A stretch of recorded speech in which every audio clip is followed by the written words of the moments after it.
Welcome, everybody. Morning here in IARC Lyon, but from whatever time zones you're in. So we have some great panelists that I'm going to be introducing soon. My job here is to chair the session, a little bit helping direct your questions and answers to the panelists, but also I'll give a little introduction with a few slides just to set the scene, linking a little bit the topic to the World Cancer Report. What we're talking about today is covered in different parts of the World Cancer Report.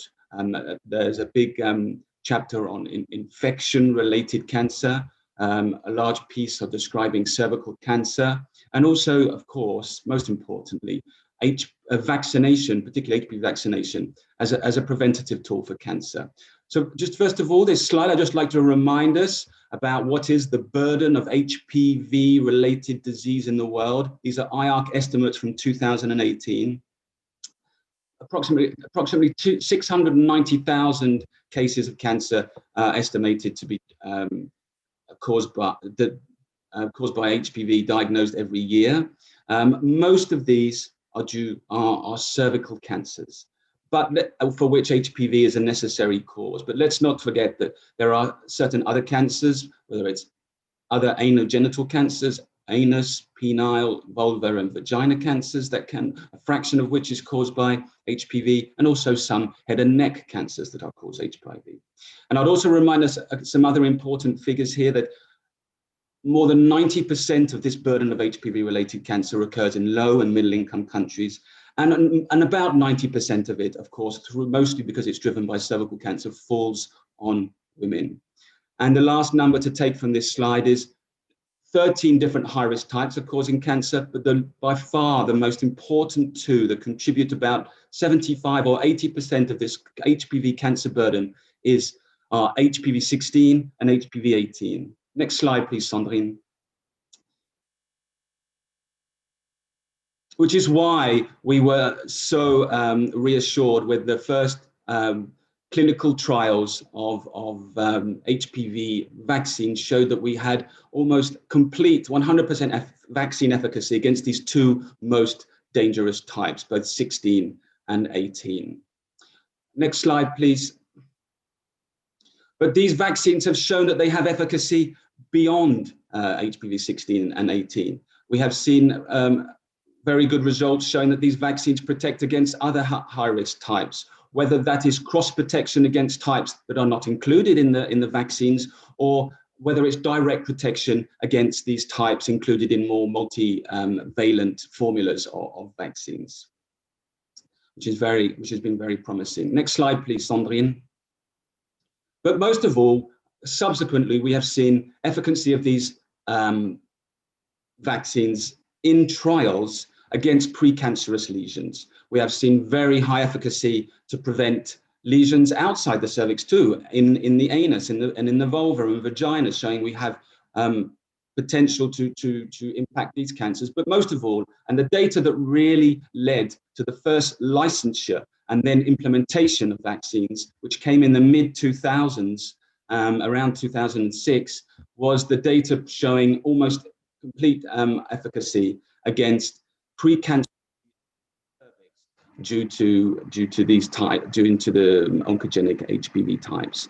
And so this, and then since that moment, data are rapidly accruing on the impressive effectiveness of real-life HPV vaccine programs, which go beyond these trial data. We have seen strong herd immunity effects and even impact on cervical cancer.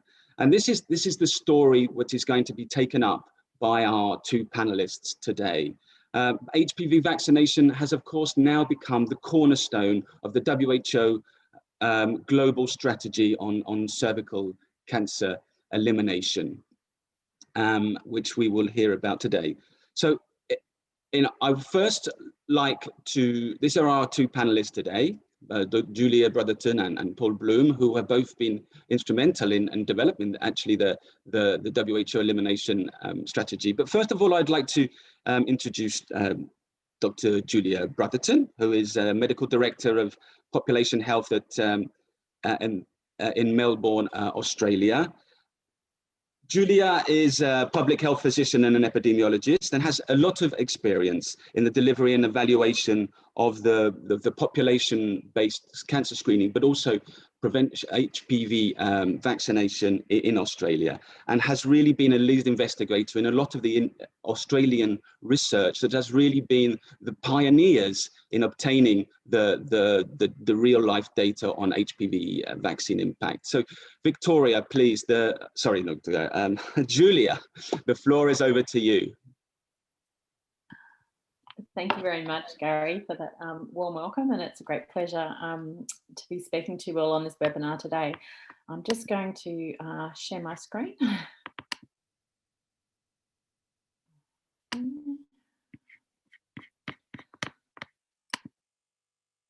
Okay, and I'm hoping you can all see that now. Yes, we can. Yeah, so good evening, everybody from Melbourne, Australia, and it gives me great pleasure to talk to you tonight about key learnings from Australia's HPV vaccine experience. I think in reflecting on this, it's quite amazing how much we've learned since vaccines were first licensed back in 2006. And when we started vaccinating in Australia in 2007, we didn't have the wealth of knowledge we now have. I think we have vast evidence that these vaccines are very safe. We know they're very immunogenic, and as Gary has just alluded to, we know they're very effective. There's a wealth of evidence now from around the world that shows that. I think we were all quite staggered at the level of herd protection we were able to demonstrate quite quickly, and very pleased that these vaccines do appear to be effective in males and provide protection in sites other than the cervix. Gary's mentioned the cross-protection effects, and the other thing that we now know is that the benefits of these vaccines can be brought forward quite dramatically through catch-up programs or multi-cohort vaccination when you first initiate vaccination. And of course, in most settings, they are extremely cost-effective as a public health intervention. However, we didn't have all this wealth of experience to hand when Australia first started vaccinating, and I really wanted to address straight up how I think it is we were able to successfully implement what was the world's first funded large-scale public immunisation program against HPV, and remains one of the world's largest in terms of its scope. And I think it comes down to these three factors here. I think you can't underestimate the fact that Australia has a long experience in successful vaccination programs and campaigns, particularly in the school setting. So we had the advantage that we had a population who was used to the idea of the young adolescents receiving vaccination in school. Also very significant was the fact that we had a very high profile and public champion of the vaccine, even before it was introduced. And this is Professor Ian Fraser, and his picture is there on the left, you can see, and the glowing praise that our media bestowed upon Ian. And this was because he was in fact Australian of the Year in 2006.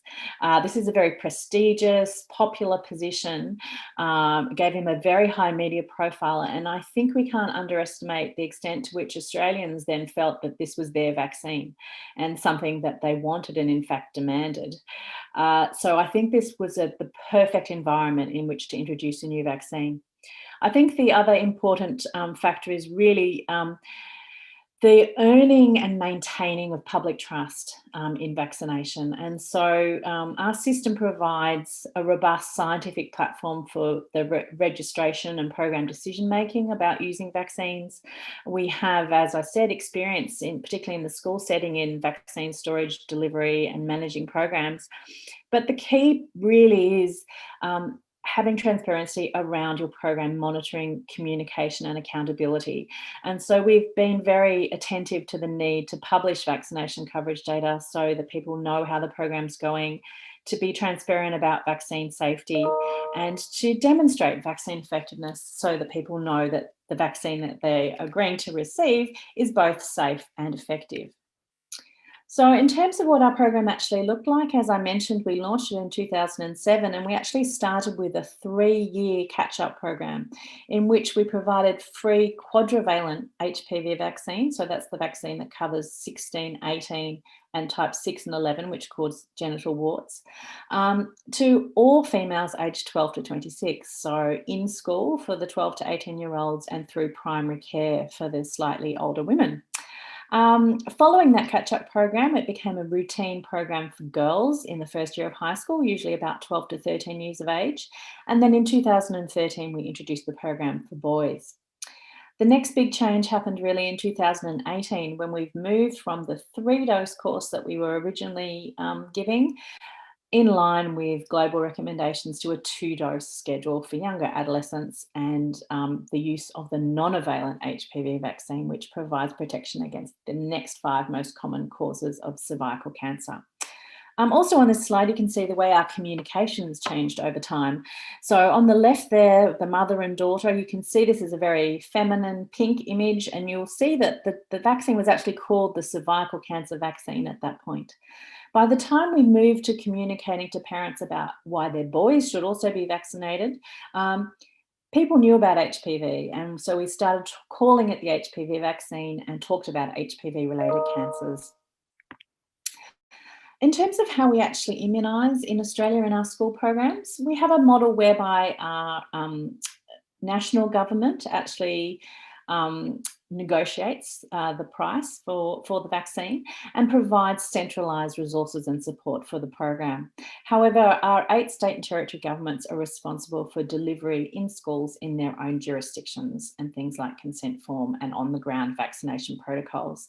And they do this through school immunisation teams, which are usually nurse-led, who go into the schools. And I did note that this is actually on a goodwill partnership basis between the education sector and the health sector.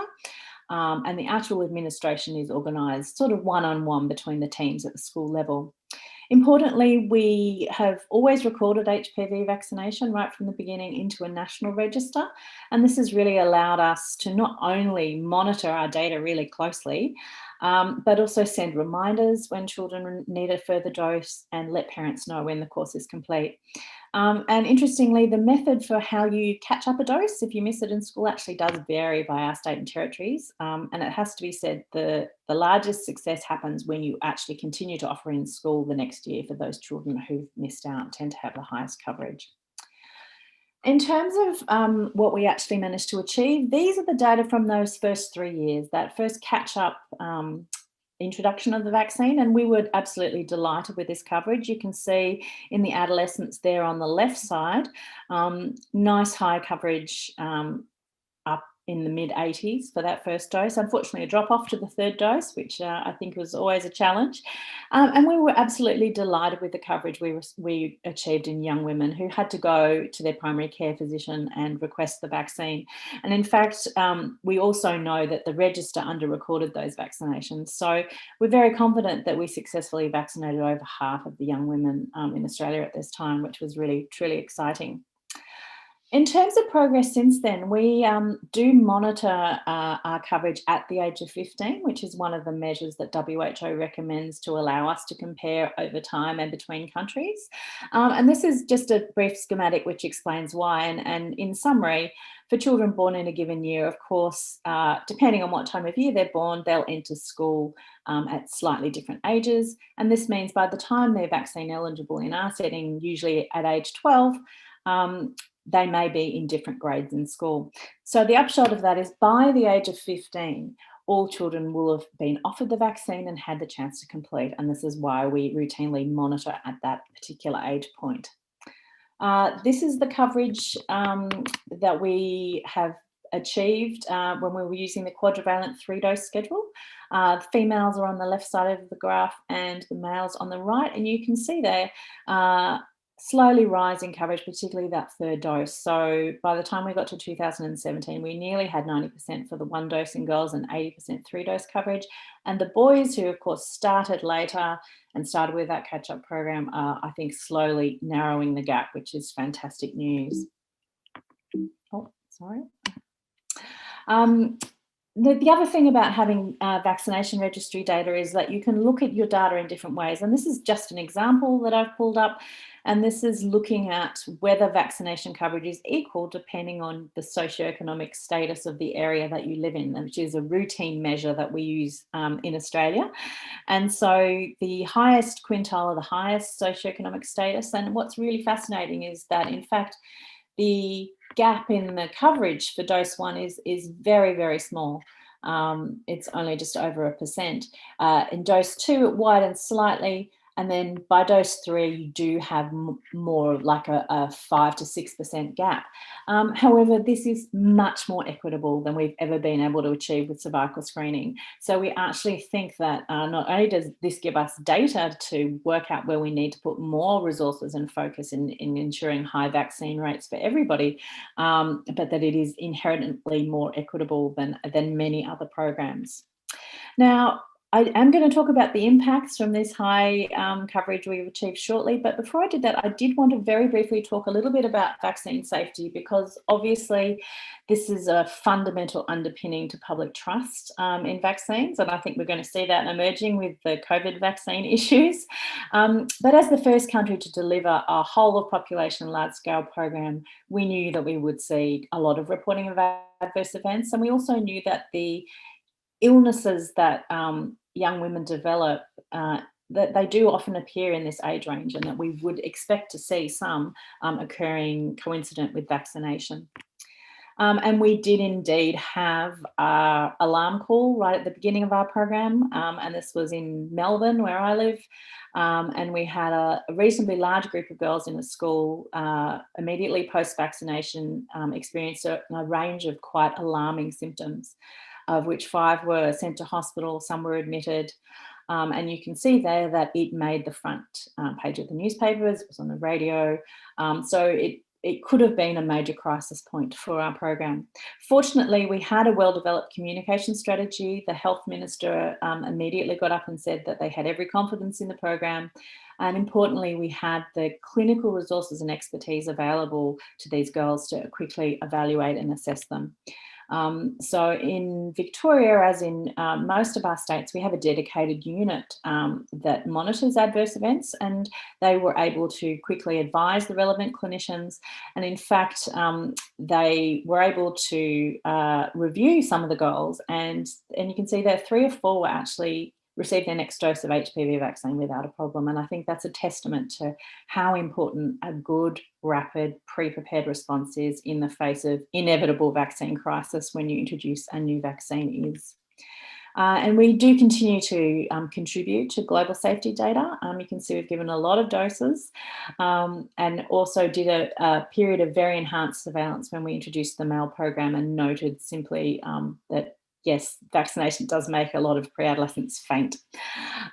We have ongoing passive surveillance, ongoing clinical support services for adverse events, and we also now have active real-time surveillance sent via text messages to parents of children who've just been immunised. And if you go to that website, you'll actually be able to see the data from last week in terms of how the children who received their HPV vaccine dose went. So that certainly provides transparency and reassurance to the community.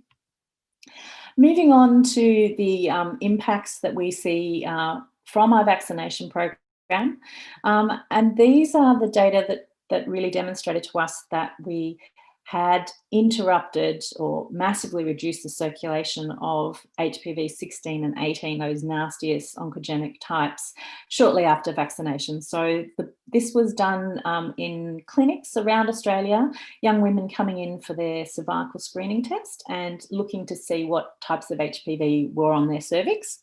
And the blue bars are in pre-vaccination period, and the red bars are post-vaccination, whether or not the woman was vaccinated.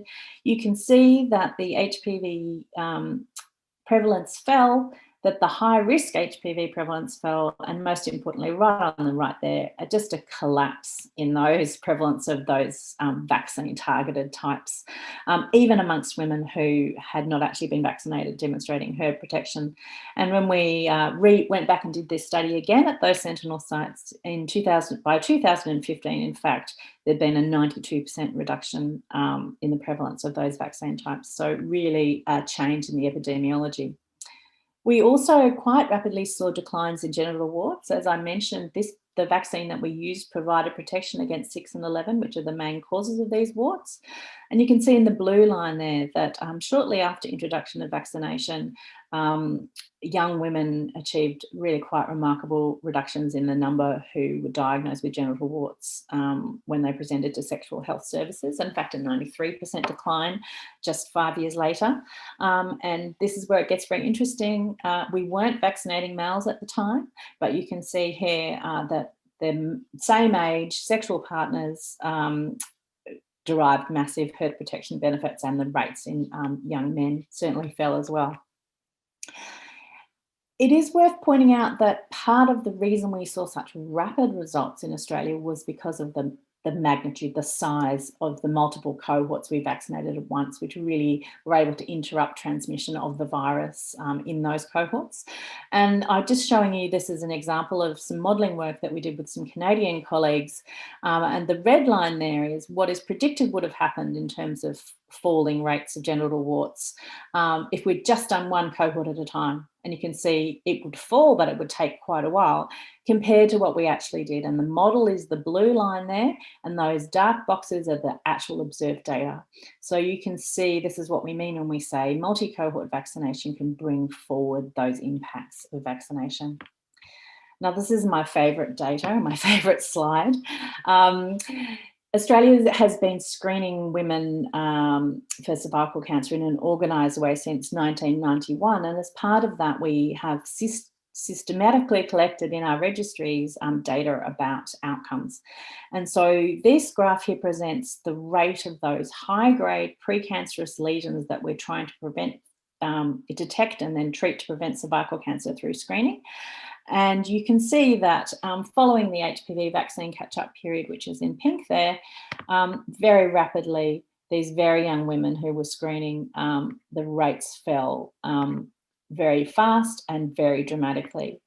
20 to 24-year-olds were the peak in terms of the rates detected previously through screening, but following the vaccine program, you can see a complete change in the epidemiology, and by 2017, that actually halved. As the cohorts are aging up, you can now also see women just under 30, we're starting to see the translation. So we're extremely confident that these declines in those precancerous abnormalities are really heralding that very soon we're going to see impacts against cervical cancer in our data as well. Another nice thing about having this registry data, and you'll recall I said we also collect all the HPV vaccine data, is you can actually link those data sets together. And this is a piece of work that we did doing just that. And we were interested in this study to compare whether 1 or 2 doses was as effective as the 3 doses of the vaccine that was recommended at the time of these data. And obviously I don't have time to go through all of this, but just to explain that the pink line at the top is the rates in young women before the vaccine program, so historical data. The dotted line there is the rates in unvaccinated women in the vaccine period. So you can see there's a herd protection effect there. They're also getting lower rates of disease. But these 3 lines here are the 1, 2, and 3 dose groups. And you can see in the adjusted hazard ratio that there is no significant difference. So this is really exciting and encouraging data. It builds on other accumulating data internationally, and we're awaiting the results of randomized trials to indicate that perhaps one day we'll be able to recommend that just 1 dose will be adequate for protection. So that's the Australian story around HPV vaccine. And as Gary mentioned in the introduction, it's actually a very big week this week because WHO has launched the global strategy for the elimination of cervical cancer. And the vision is a world without cervical cancer, with the threshold for elimination as a public health problem of under 4 cases per 100,000 women. So we've really talked here about this control target for 2030, and these are the targets the WHO has said we need to scale up to in order in the next 100 years for us to reach cervical cancer elimination. In terms of whether Australia can get there, I did want to now just briefly put the other piece of the puzzle together, which is really this target here, that we need to be screening women who are already infected with HPV, so vaccination is not the solution for them, with a high precision test, which basically means an HPV test, in mid-adulthood. And Australia, in fact, has moved to HPV based screening. We did this at the end of 2017, and this complicated diagram you don't need to digest is our new screening pathway. The most important thing you need to know is that most women will be negative for HPV and only require screening every 5 years. This is a game-changing test, really. It has higher sensitivity than traditional pap tests. It has a better negative predictive value, which is why you can safely extend the interval, and it's much easier in laboratories. It's less subjective. And in fact, it's been predicted that even with our very high quality pap test program, introducing HPV based screening is going to reduce cancer in Australia by a further 20 to 30%. So how do we put those things together? This is a nice piece of modelling done by Karen Campbell's group at Cancer Council New South Wales, led by Kate Sims. And this is just one of the outcomes that they looked at that I wanted to show you. And this is looking at how screening and vaccination can work together. So this is looking at the lifetime risk of cervical cancer death in Australian women, and you can see it's already quite low thanks to our pap test program. Just moving to HPV-based screening reduces it by another, you can see 38% here. But if you are lucky enough to have received the HPV vaccine, the quadrivalent vaccine, you can see it's reduced by another 39%. Or the incremental, that smaller benefit of the HPV-9 vaccine, you get another 10% benefit. So this really shows the power of vaccination at primary prevention, and that it adds into the screening picture. So when that's been all put, I guess, together, we're actually predicting in our models that Australia is going to achieve this definition of elimination of falling below 4 per 100,000 women cases sometime in the next decade.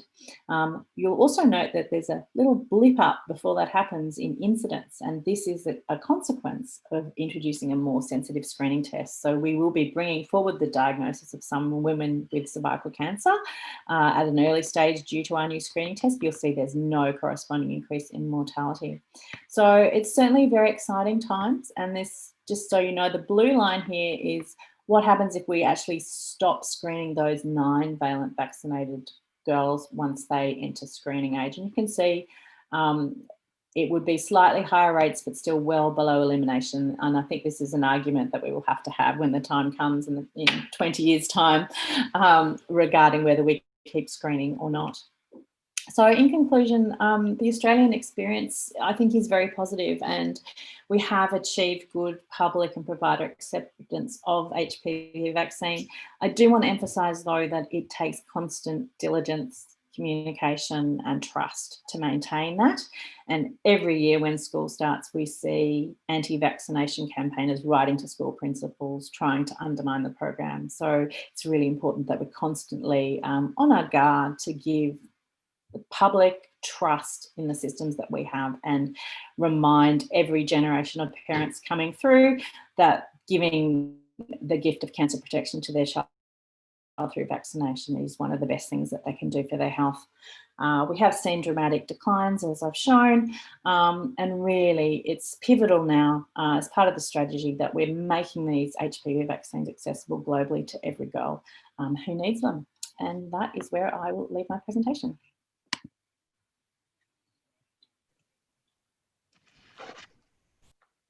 Thank you so much, Julia. So that is fantastic. Now, we're going to wait for questions at the end, but I do invite you all to put your questions to Julia in the question and answer box, please.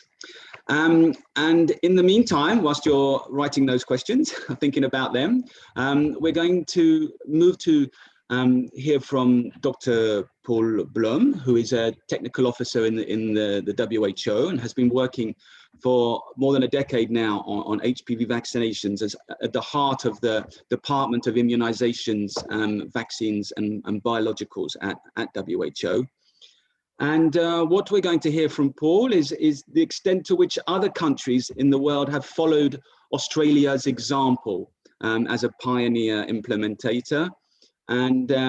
And also, what have we learned? What are the challenges to the rollout more widely, particularly in low and middle income countries? So thank you for being with us, Paul. The floor is yours. And please also ask your questions to Paul's presentation as well in the question and answer. Thank you very much, Gary. It's really a pleasure and it's an honor to be able to present after Julia and the example from Australia.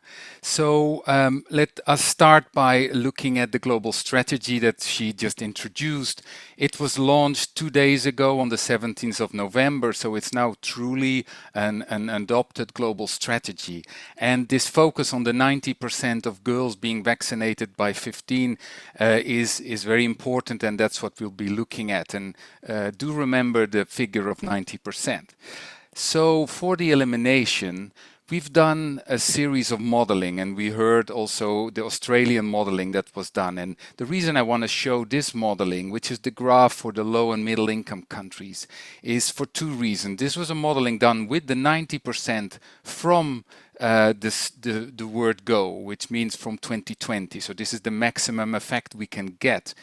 And I want to point to the fact that if we apply this and do the vaccination, we will get the green light, the green line, and that will bring us 45 million deaths averted over the next century, which is an astonishing number.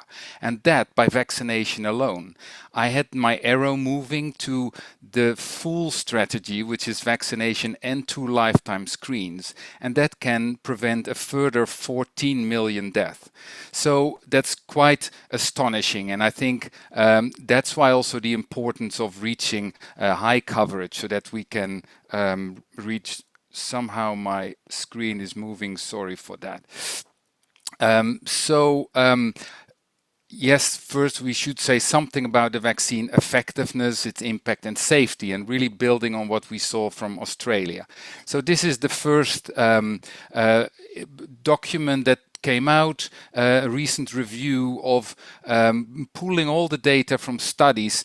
And one of the important things it shows is the importance of reaching high coverage. So the red lines are countries with particularly low coverage and without a multi-cohort at the start.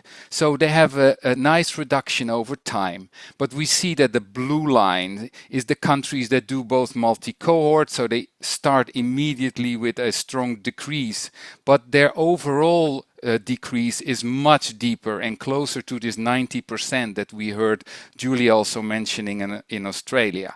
And the next part of the slide shows what happens to boys. Remember, these are non-vaccinated boys, and when the coverage is around 50 or lower, we see with the red line there is hardly any effect, and this is effect on anogenital warts on the boys. Whereas if the coverage is high, we can see with the blue lines that the anogenital wart incidence is decreasing rapidly. So again, introduction is good. Reaching 90%, that's when we start reaping all the benefits. So another point is Gary talked about the vaccine efficacy during the trials, and we saw also some data from Australia. This is strong data from Scotland, where they used the Cervarix vaccine on vaccine effectiveness. And effectiveness means what happened in the whole population of women, be they vaccinated or not. And if you look at what happened to these birth cohorts as more and more got vaccinated in Scotland, the youngest ones, which were vaccinated to nearly 90% at the time, the reduction indeed in infections in HPV 16 and 18, as expected from a bivalent vaccine, was 90%, very high. But quite astonishingly, also from those non-vaccine types, 31, 33, 30, 45, was very, very high as well. And again, this is partly due to the Cervarix vaccine. When they then looked at the effect on precancerous lesions, and they looked at particularly SIN3 and higher, which are really high-grade lesions, they had in a, yes, very young population of women, a very strong reduction of 94%. So again, not only in the trials, but also in the real-life data, we are seeing these astonishing effects of the vaccine, particularly when you have very high coverage, such as these countries have. This is a piece of very good evidence and very good news. So we were always waiting for, will the vaccine really prevent cancer? Because we've shown that it reduces precancerous lesions. But we've had to wait for quite some years. And now the data came out last month from Sweden, from their registry. They looked at 1.6 million women, and many of them were vaccinated. But you see the majority was before 17 years of age. And this group, you see it in the graph, in green, had a 88% reduction in cancer, in invasive cancer cases. The group, and they're in blue, the blue line in the middle, that were vaccinated later, 17 and over, still had a reduction of 53%, but less. So this is excellent news, really data that we've been waiting for, and it's also underscoring the importance of vaccinating girls early before they start sexual activity. The safety is important because of trust, and the GACS, the Global Advisory Committee on Vaccine Safety, has reviewed many times the safety around HPV because there's a lot of news around it. And these news is based on adverse events, many of which are not necessarily linked to the vaccination. And most of the studies that were done found indeed that there is no link. So SAGE, the GACS have therefore said that HPV vaccine, after all the reviews we've done, maintain to have an excellent safety profile. And by now, of course, we've had more than 350 million doses used globally. It's also nice to see what happens in a country when they report very finely. This is from Valencia. And in the early years of introduction, which in this country was around 2008 and 9, you see lots of reporting of adverse events. And so then in time, this really goes down. And the authors who have published this data were saying that for HPV vaccines, actually in the long run, the adverse event reported is lower than from many other vaccines. So that's really good news and important indeed to build trust. So let's go to see where has the vaccine been implemented. And this is the latest map that we produce regularly. And it tells us that by now 110 countries have introduced the vaccine. This is 57% of all the countries in the world. And this is quite astonishing. At the same time, you see the data coming up that the global coverage of girls is around 15%. That is much lower than the 57 I was just mentioning. And why is this? Well, we'll come to that in a bit as well. We're still lacking many very populous countries in the world that haven't introduced yet. And we'll see something about the coverage not being extremely good everywhere. So compared to the childhood vaccines, DTP3 for example, you can see how far the global coverage for girls is lacking behind the 85% for DTP or the measles second dose at 71 or the newer introduced vaccine of PCV. So to look a bit at introductions, we can say that the introduction rate in the last couple of years has really increased, which is positive news. Last year we saw most introductions in the last 10 years. 15 of them were in girls, in the low and middle income particularly, which is another good piece of news. At the same time, and that's why I show the high income country introductions, there were 14 introductions in males, most in high income countries and in some upper middle income countries. So this is why there's a high demand for the vaccines at the moment, because of these joint events. When we analyze by region what has happened, we can see that the Americas region has introduced this vaccine to a large extent, helped very much by the PAHO revolving fund, whereas in other regions it is somewhat lower. In Africa, we can see in the last couple of years it's growing rapidly. But what I wanted particularly to show you is by looking at the orange boxes, where we see the introductions by income level. And the challenging part we see is that the fact that low-income countries and lower middle-income countries have a challenge of introducing this vaccine, and they're lacking far behind. Of course, now we have the Gavi support, and so we start seeing an increase in the low and lower middle-income countries in the last couple of years. And finally, here you can see that there is now a large group of countries that have added boys, and they already make up of 16% of the world's total. This is the other part of the story. How is the coverage doing in some countries? So some high-level points here. First, you look at high-income and low-income countries, and you see that in both sets of countries, there are many countries that are reaching high coverage.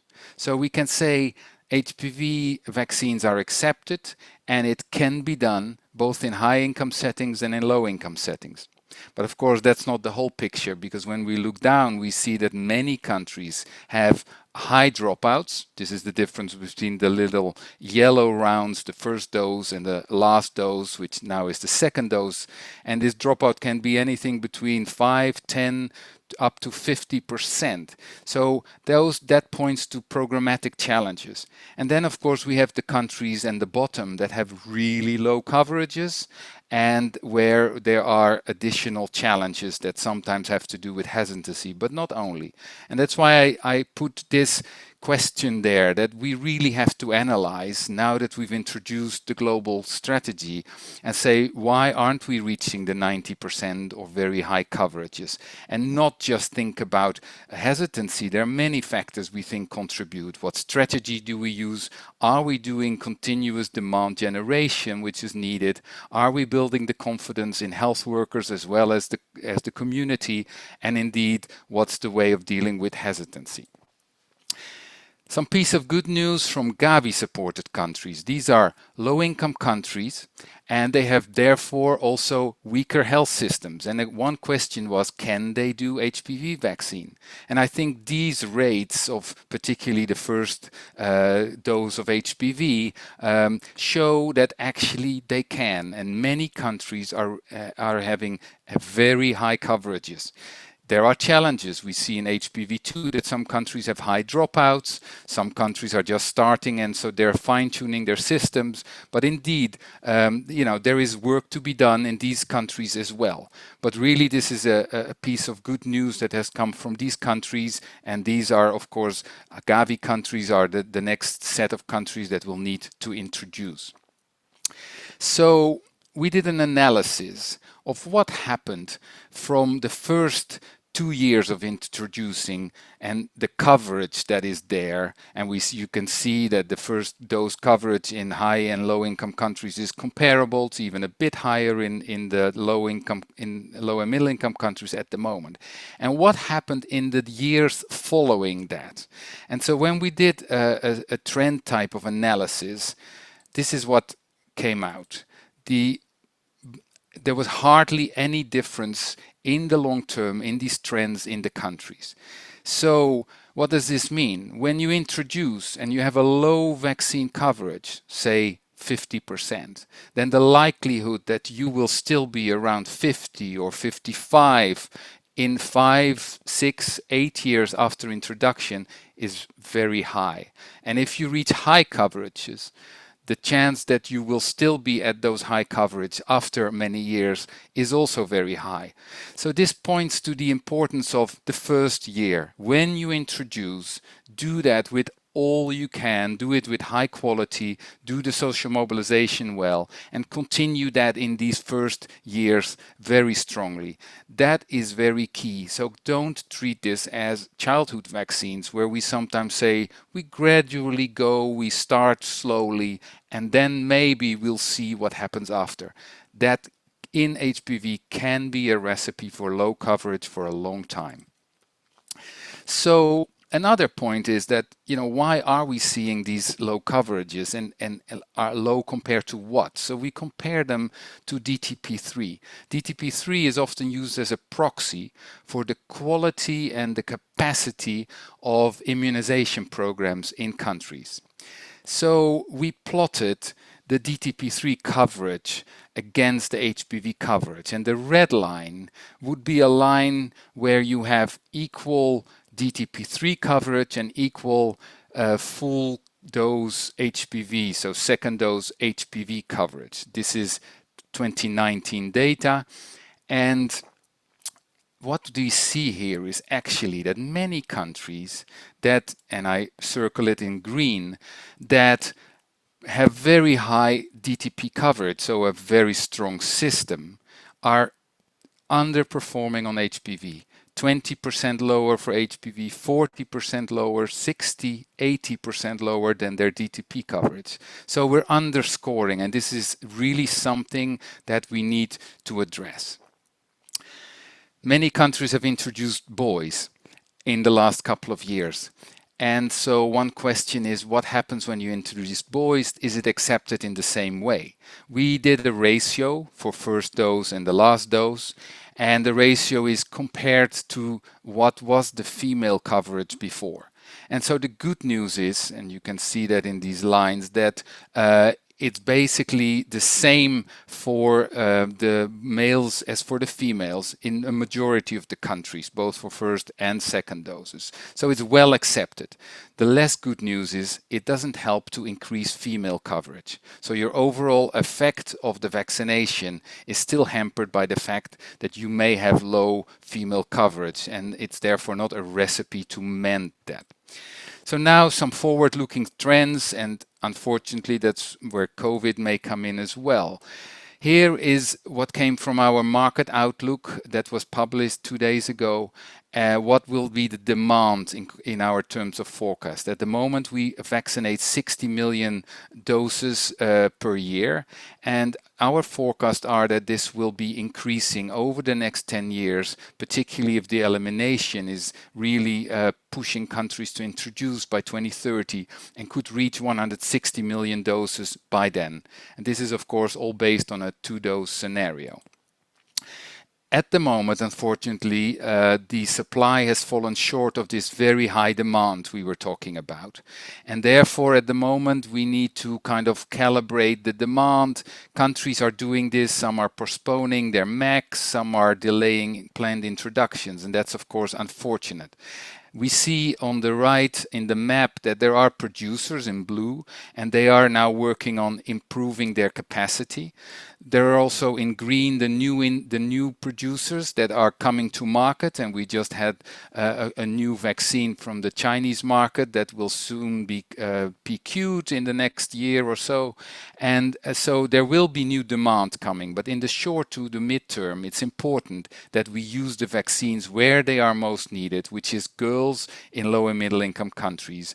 And again, this means, unfortunately, that we've asked countries to postpone the vaccination of the males and to postpone the MACs, so that really they can be used in the lower middle income countries to introduce first.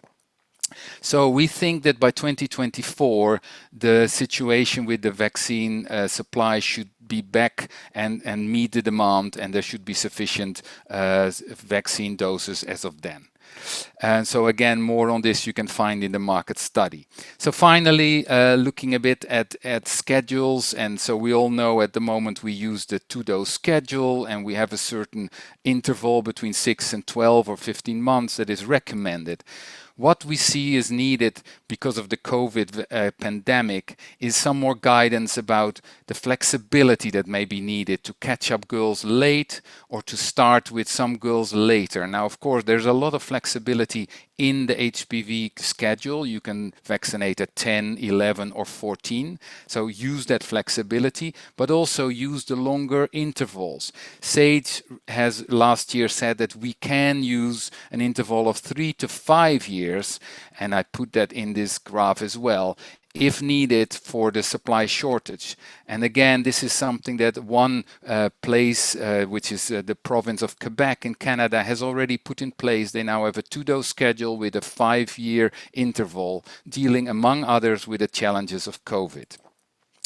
So we heard the issue around, can we go to 1 dose that Julia was referring to, and this data from Costa Rica led to that question, because we've seen that the 1 dose immune response is very stable and is above the natural immunity threshold by about 10 times. So the question is, will this be clinically leading to reduction? And we've seen signs from it, from the study also that Julia has done herself in Australia. But at the moment, there's a whole series of clinical trials. So here in the green, we see these randomized control trials that bring high quality evidence that will hopefully be able to make us consider moving to a 1-dose schedule if the evidence is conclusive. So I think this is really good news looking forward. So with that, I want to finish my presentation, and I came to the HPV Clearinghouse, which is really a place where I recommend everyone goes if they need tools to plan introducing their vaccine or improving their coverage. Thank you very much.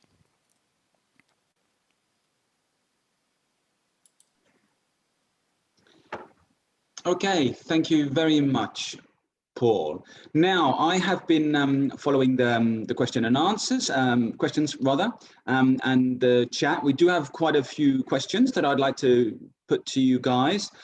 I'm hoping also that both our panelists and our participants will be happy to stay on a few minutes after the exact hour slot, because we do have quite a lot of, I think, relevant things coming through. So let me put the first question, which was, I think, directed to us, directed to Julia, but then I think we want to also hear Paul's idea.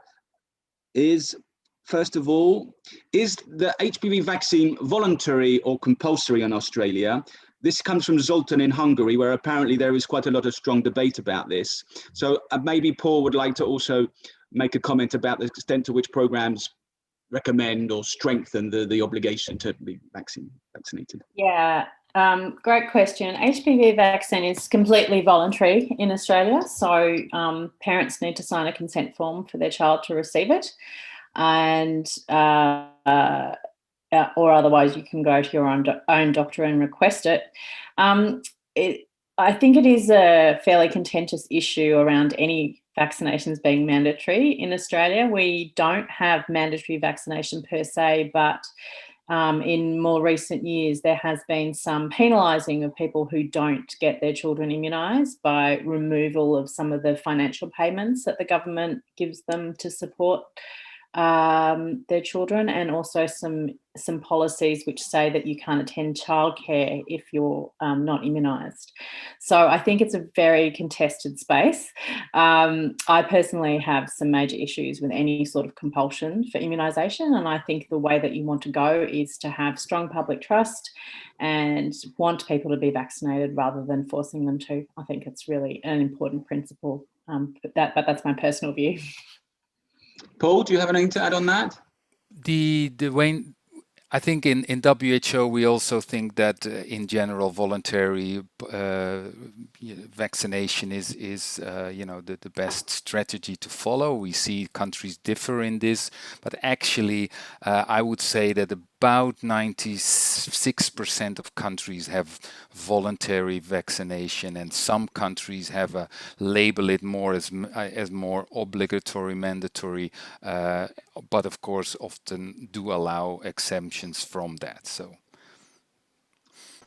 Okay, thank you. So this is another question, very, very important one. Could do a whole webinar on it. Comes from Isabel in Spain. Perhaps first to Julia. How do you manage fake news and negationists against HPV vaccine?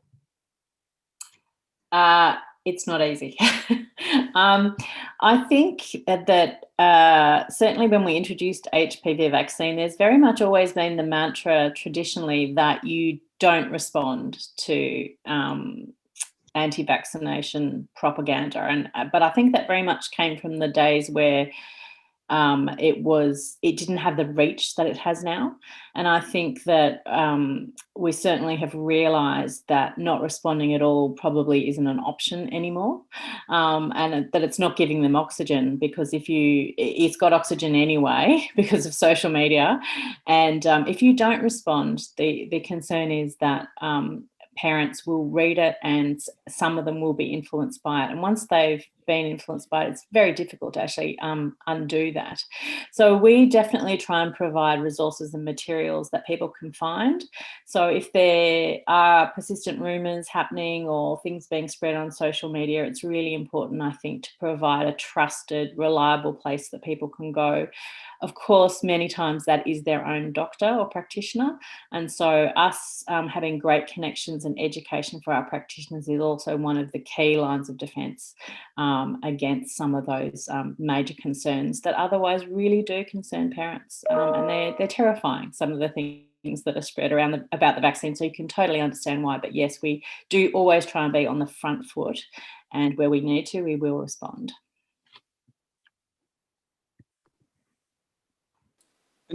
Anything to add to that, Paul? Or? So I think indeed to underscore, yes, we do place more emphasis on the debunking of the situation and also addressing when things get out of hand, when you have kind of safety or crisis, you know, to really be there very quickly. I think that we heard that before. But the importance of continuing the communication is important. I think for some vaccines, we are used to do a lot of introduction communication, and then that's it. And after that, the only type of communication that increases is the one about, for example, anti-vaccines. So it's very important that programs continue their communication over time and may from time to time even ramp it up. Can I just say one more thing? And that is really, I think, one of your key strategies always has to be strong engagement with the media proactively. So strong engagement with the media and community leaders. It's much more difficult if anti-vaccine voices get to them first. So whenever you're planning a new campaign or the new school year, reach out, make partnerships, get them on board of the importance of it, and then, you know, you're forewarned and they're much less likely to run those anti-vaccine stories when they do come up. Okay, thank you. Actually, you'll talk about school campaigns there. I'm just going to jump to the question that's just come in because it's relevant. Dr. Julia, do you have any vaccination activities outside school to increase that population coverage? This comes from Turkey. Yeah, look, we certainly do. And I think that they are some of the most difficult populations, obviously, the ones who aren't in school. We're very lucky. We actually have provision for anyone who missed out at school can get it up to the age of 19 in Australia. And that's delivered through all sorts of services, all sorts of primary care services, whether it's Aboriginal medical services or services for homeless youths. So we do definitely are very conscious of that. And knowing also that some of the people who won't be in school and will be missed may be some of the highest risk populations. So it is a very important part for, I guess, equity to pay attention to those more difficult to reach groups as well. And it's even a bigger importance in lower middle income settings. So, Paul, would you like to respond there as well? Yeah, I think, and it really builds on what Julia just said. I mean, the importance of always considering a mix of intervention. And so for many, Australia is the classical country of a school-based vaccination. And C, you can reach high coverage with schools. And it's true. The schools is a very important part. But also Australia, and what we now see many countries in Africa as well, which have lower school enrollment, they have a mix of strategies. They still may do a lot of vaccination in the schools, but have your services open, have the opportunity to come if you missed at school, etc. Of course, there are challenges that some of the populations are really hard to reach. And I think this is one of the areas where in the coming years we need to do a lot of learning to reach these hard to reach populations. Thank you. Now, I think I see a couple of sort of data type questions. So Paul, I think you might have explained this a little bit, but this comes from Françoise in France. Thank you for the excellent presentation, Paul. How can we explain the fact that the rate of adverse events is decreasing over time?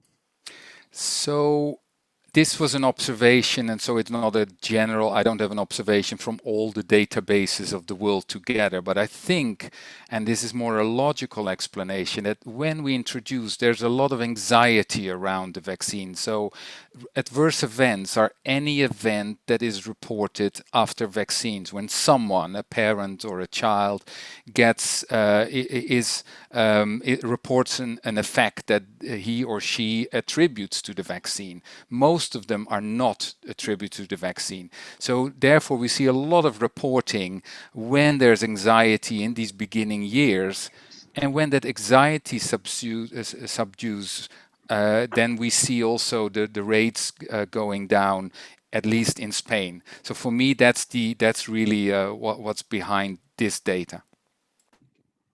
Any Australian analogies? Oh. I think generally it's an extremely well recognised phenomenon that when you introduce the vaccine, you get the peak, and that partly is practitioners becoming familiar with the vaccine. So, the first few people they vaccinate who get high fevers, they're very likely to report them, but, when they start seeing them 6 months later, they'll say, oh yes, I've seen that with this vaccine before, I'm not going to report it. So I think some of it is learning the familiarity with the vaccine is a well-known phenomenon that also may explain some of that pattern. Okay, so yeah, another data. So question, this is from Rua in Zimbabwe, asking whether we have any data on the effect of the vaccine on oropharyngeal cancer. Now, of course, we don't have data on cancer yet, but whether it's worth, can someone answer perhaps on what we know about data on HPV in the oral cavity and vaccines? Yeah, I guess the short answer is no, and I think part of the reason for that is that the median age at which those cancers develop is higher than cervical cancer. So, and in most countries, we're still waiting for data to demonstrate an impact on cervical cancer. So we're not actually anticipating that we would be able to see that effect for some time yet. That said, we do have data from Australia and now from, I believe, Canada as well, already showing that vaccination is preventing another disease of the respiratory tract, which is recurrent respiratory papillomatosis, which is a very rare but highly morbid disease that occurs in both children and adults. But for the childhood form, it's virtually disappeared in Australia. So I guess that's all very encouraging that the protection that it's providing will extend, as we've seen in other body sites, to cancers of the oropharynx that will otherwise be HPV derived. But yeah, I am not aware of any direct evidence, but I wouldn't expect any. It's probably too early. No, not me. Thank you. Okay, this one perhaps one for Paul. Brenda is a question about a lot in the news, of course, at the moment about distribution challenges, about COVID vaccines, cold chains, etc. Are there any what are the primary logistical challenges to the widespread distribution of HPV vaccines? So other than the shortage of production of doses. No, I think it's an extremely good question, and I think the world has gone through a distribution crisis at the same time as we went through lockdown and we closed borders. And I think this is one of the reasons why there's a strong call to always keep borders open, because part of it is these essential goods that are moving around. So after the earlier crisis linked to the flights that were no longer available sometimes, I think the world and the distribution world has really responded, and there are now the reports I've seen from UNICEF, who's sending a lot around the world, and of course the manufacturers do as well, that they are catching up, and so there are by now limited impacts expected. In a way, particularly on HPV, because HPV, can be well planned, sometimes has annual schedules, so, annual need of doses on a specific time. So we don't expect also that the additional COVID vaccine necessarily has an impact on the vaccines. And as you will have heard on the COVID and the impact of vaccination, the world and WHO is extremely concerned about stopping vaccination in any way for other diseases which will cause even more damage. And so everything will be done that it does not affect any other vaccine, including HPV. Okay, thank you. Just on a logistical note, I think I will have to say that perhaps we're going to stop this at maybe 1:15. So we'll do 5 more minutes of questions, just so it's clear. And for those of you who have not managed to get your questions answered, I'd apologize. It's great to see there's so much interaction and joining in. But some of those we will perhaps be able to reply in writing. What else did I see? So this is probably a straightforward one, but it's important to clarify. Julia, in Australia, are you vaccinating regardless of sexual debut? Is sexual activity still an important consideration for administration of the vaccine?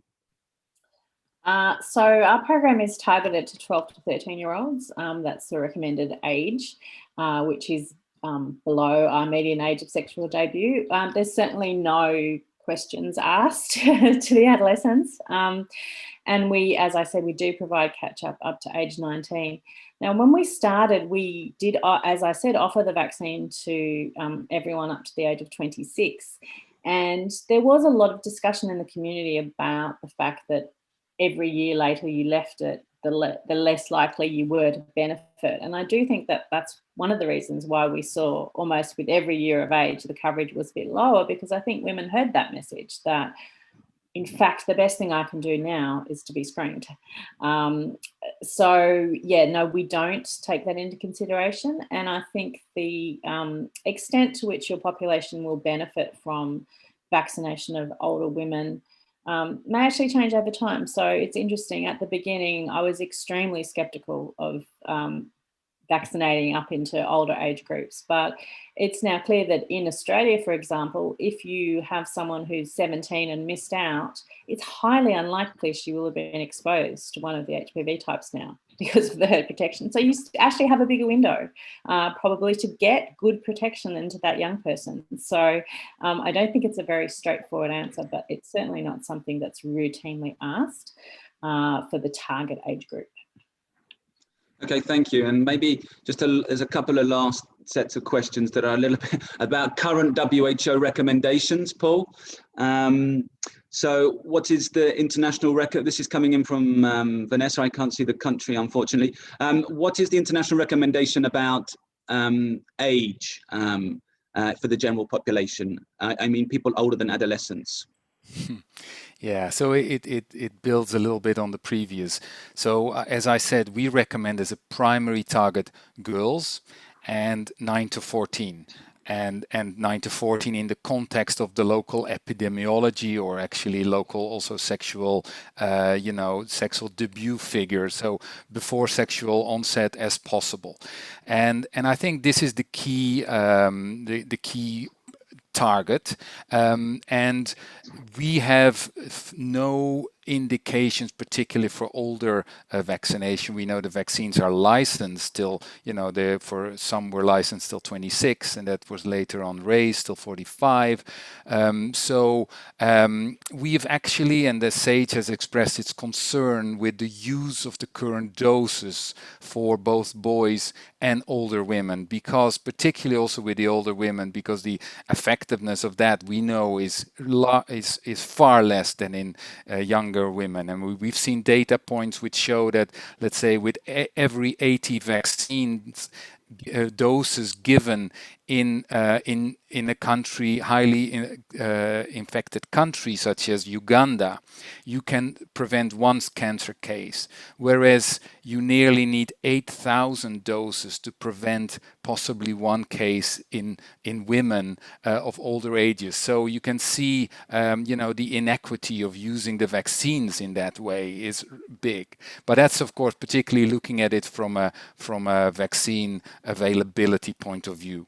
So that's why, again, our recommendation is really focus young. If you can catch up till the age of 18. Up to then, we think it's cost effective. So that's the recommendation we give. Okay, thank you, Paul. And this is the last question for the session, also about WHO recommendation, current recommendations in the face of the shortages. This comes from Chegi in Mongolia. What is the current recommendation given the vaccine shortage? Shall we start with one-dose schedule? So the one-dose schedule at the moment is not, let's say, it's not licensed, it's not recommended by WHO. So to start with a one-dose schedule is not something we would recommend.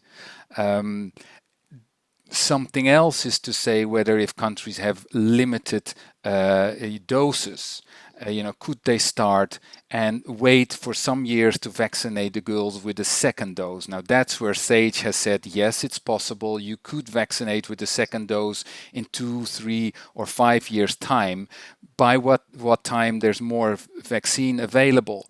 And if there's any evidence it may not be needed by then, okay, then we don't need to give the second dose. So it could be a strategy, but the strategy should not be we give these girls one dose. It should be we will fully protect them with the number of doses that they need, even if this is in 5 years' time.